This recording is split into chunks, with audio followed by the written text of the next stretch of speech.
Welcome to this lesson where we will learn how to manage our email more mindfully and not let it manage us.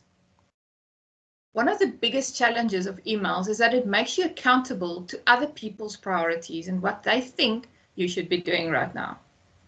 A British study of office workers actually found that when they read and sent email, their heart rate, blood pressure, and cortisol levels spiked. Cortisol, of course, is like nature's built-in alarm system. It's your body's main stress hormone. One of the biggest myths around email is that you can just quickly check your email and get right back to what you were doing. Every time you switch your focus from one thing to another, there's something called a switch cost. Your brain stumbles just a little bit, and it requires time to get back to where it was before it was distracted. And if you're doing something simple that you've done 1,000 times before, this is not a big deal. But if you're trying to sort out a complex problem or focus properly on something, it is a big issue.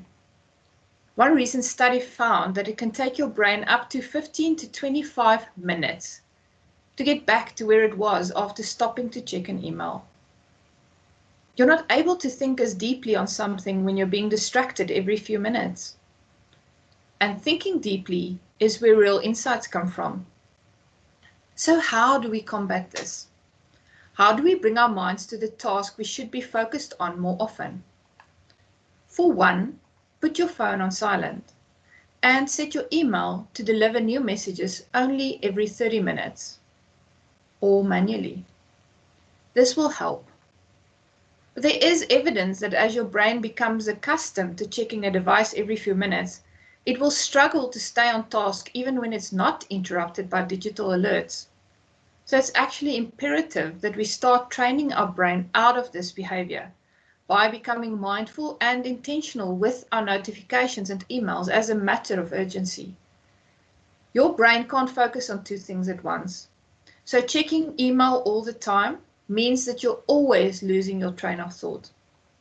One study by the journal Computers and Education had students instant message before, after, or while reading an article. And those who instant messaged while reading took significantly longer to get through the piece. Ideally, you should set aside 2 periods a day to check your emails and only do it at those times.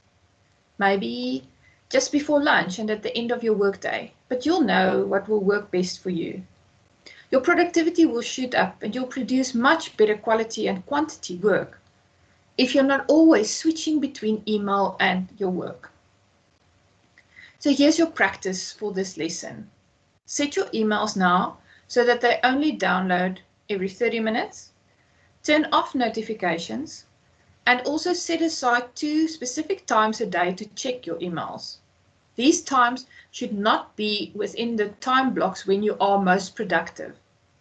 If you need help figuring out what your most productive times are, refer to the lesson on mindful scheduling and time blocking to get that answer.